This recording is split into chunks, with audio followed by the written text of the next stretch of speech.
Séquence 5, transmettre. Sujet 3, se lancer. Dans cette vidéo, nous vous présentons des activités clés en main à proposer à vos différents publics pour comprendre les enjeux de la nature, du changement climatique et de l'impact du changement climatique sur cette nature. Voici quelques pistes pour vous.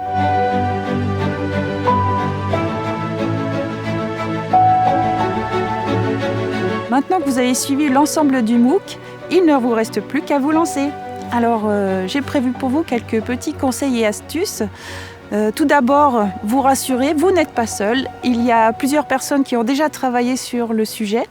Et avant de vous donner tous les conseils et astuces et les ressources de ces personnes, j'aimerais vous donner une petite grille de lecture qui va vous permettre de grandir en efficacité.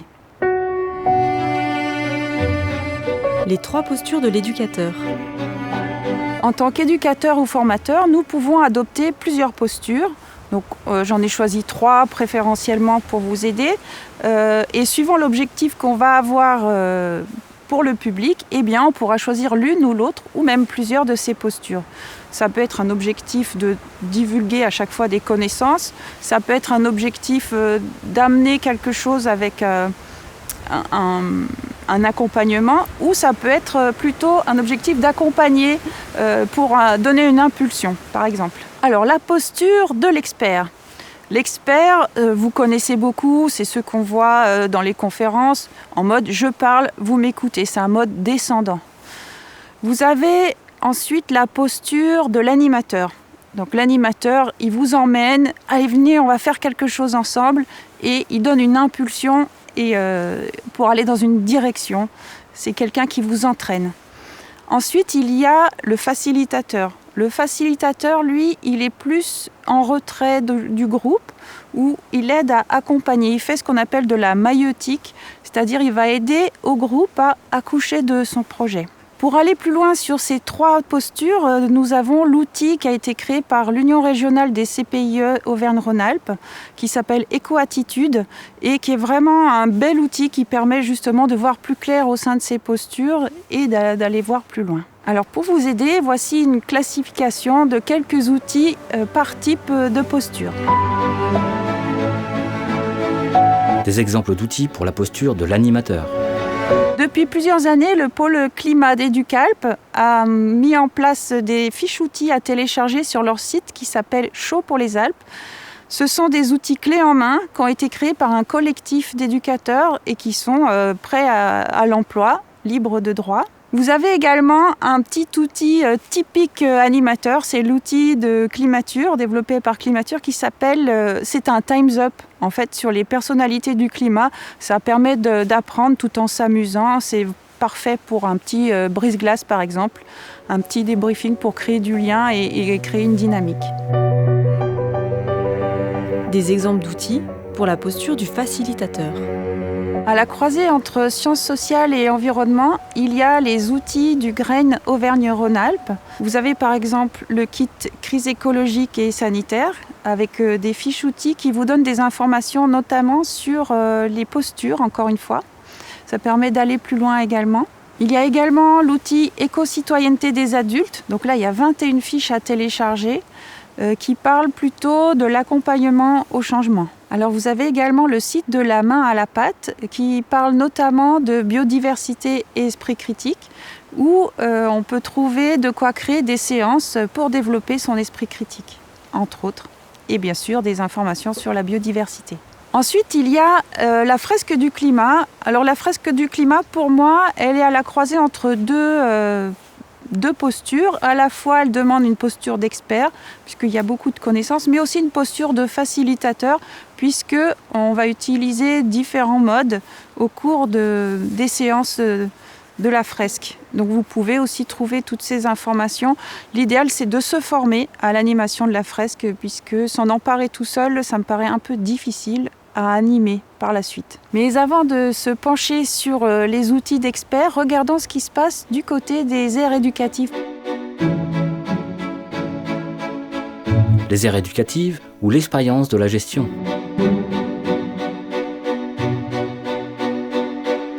Alors une aire éducative, c'est un petit territoire naturel géré de manière participative par les élèves d'une école ou d'un collège, donc CM1, CM2, 6e jusqu'à la 3e. Et en fait, ils vont choisir un site et réfléchir comme des petits gestionnaires à sa préservation. Ça va vraiment devenir les élèves qui s'occupent de ce site-là avec leurs enseignants et une structure référente, donc une structure d'éducation à l'environnement qui va les accompagner dans le projet. Et bien sûr tous les acteurs du territoire qui peuvent les appuyer là-dedans pour découvrir ce site et mieux le comprendre. Et donc en faisant ça, ils vont faire du français, des maths, de la géographie. C'est vraiment un projet interdisciplinaire qui est inscrit dans la classe en fait et qui peut durer autant de temps qu'on le souhaite. Et donc à travers toutes ces activités et ce projet, c'est vraiment une école de l'éco-citoyenneté en fait, dans le sens éco, dans le sens découvrir le patrimoine naturel et culturel aussi de son territoire, se l'approprier, mieux le comprendre. Et citoyenneté parce que toutes les décisions sont prises par conseil des enfants pour la mer ou pour la terre.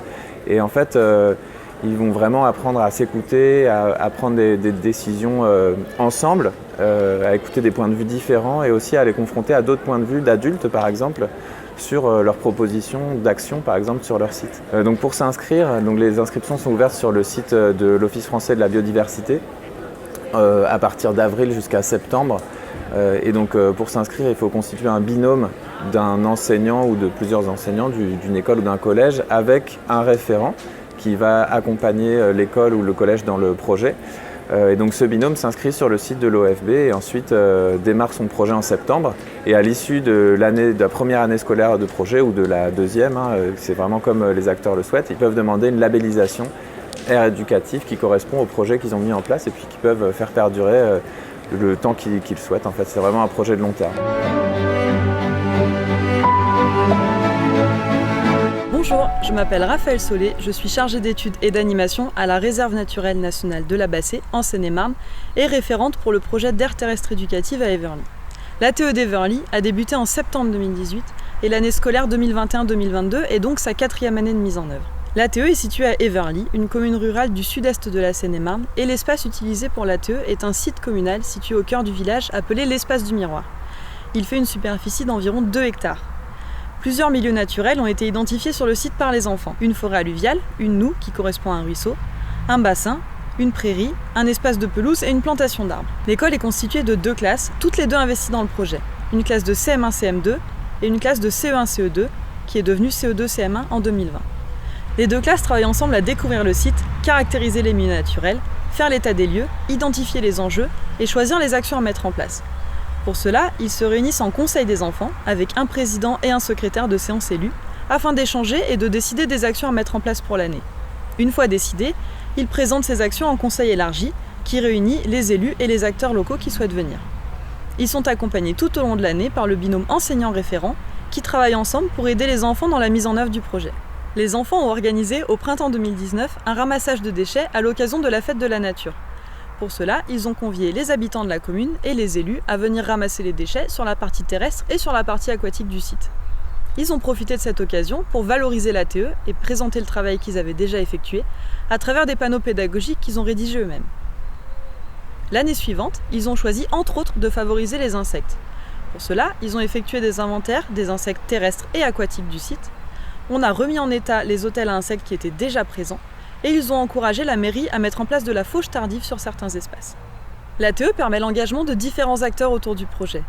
Les élus communaux, les services techniques de la mairie, les habitants de la commune et bien entendu les élèves et l'association référente. Il y a une vraie intégration locale de ce projet. Certains acteurs locaux peuvent choisir de s'impliquer un peu plus. Par exemple, nous ça a été le cas d'un ancien menuisier qui est venu aider les enfants à construire des nichoirs et d'un apiculteur qui est venu leur parler de l'écologie des abeilles. Une ATE présente de nombreux avantages au niveau pédagogique. Les enfants sont moteurs du projet et décideurs des actions à mener. Il y a une forte implication des élèves et de leurs enseignants. L'ATE permet une diversité d'approches pédagogiques et ça peut également être réutilisé comme support dans d'autres matières. Enfin, l'ATE permet de développer d'autres savoirs, savoir-être et savoir-faire. La citoyenneté, la capacité à travailler en groupe et à prendre des décisions ensemble, capacité à présenter son projet aux élus, sensibiliser autour de soi ou encore développer son opinion. L'ATE est un projet sur du long terme avec un suivi qui permet vraiment de voir l'évolution des enfants au fil des ans. En conclusion, une ATE est un super projet qui permet aux enfants de développer des savoirs, savoir-faire et savoir-être à travers un projet à long terme et de développer leur sensibilité à l'environnement. N'hésitez donc pas à lancer une ATE dans votre commune ou à encourager la création d'une ATE sur votre territoire. Des exemples d'outils pour la posture de l'expert.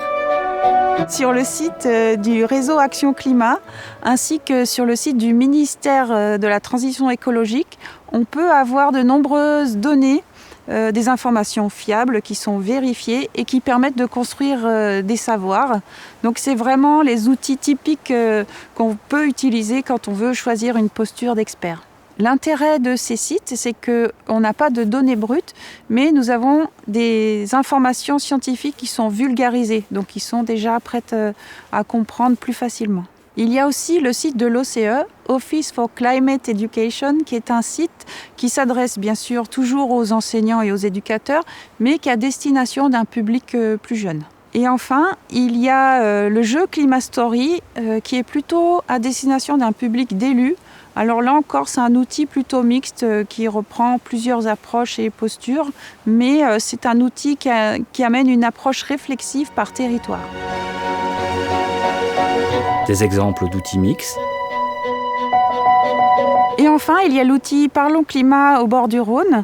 Donc ça a été pensé pour être prêt à l'emploi, facile d'accès. C'est une boîte à outils qui a été pensée pour le changement climatique et la biodiversité, pour passer du global au local, du constat à l'action, et qui permet vraiment de s'approprier des éléments sur le terrain, avec des approches sensibles par exemple. Dernier conseil et ressources. Alors mon conseil, avec toutes ces postures, c'est de pratiquer la pédagogie de l'alternance. Donc l'alternance entre différentes postures, mais pas seulement. L'alternance entre le travail par exemple en petits groupes, grands groupes, proposer aussi des séquences individuelles. L'alternance entre passer du temps dedans ou du temps dehors. Et puis, j'aimerais vous parler d'une chose aussi, ce sont les différents styles d'apprentissage. Peut-être que vous connaissez déjà ça ou peut-être pas. Ce sont les processus mentaux impliqués dans la connaissance. Il y a des personnes qui sont plutôt visuelles, qui ont besoin de voir des images, d'autres qui sont plutôt auditives et d'autres qui sont plutôt kinesthésiques, qui ont besoin de travailler, de faire, soit travailler la matière, soit de faire avec les mains, de pratiquer.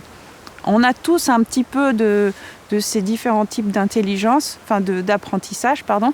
Et donc, l'idée, c'est vraiment de varier les approches afin de permettre à chacun d'être nourri. Donc, plus vous saurez varier les façons d'aborder les choses, et plus vous arriverez à capter votre public. Parce que, justement, nous touchons là la biodiversité humaine. Et donc, c'est intéressant de varier les modes d'animation pour pouvoir toucher un petit peu tout le monde. Et pas de panique, si vous ne vous sentez toujours pas à l'aise, il existe des formations, des journées d'échange, des collectifs, des associations. Renseignez-vous sur vos territoires. Je suis sûre qu'à proximité de chez vous, il y a des gens qui sont déjà dedans. Regroupez-vous, ne restez pas seul dans votre coin. Vous verrez que vous allez pouvoir apprendre beaucoup en vous associant avec d'autres.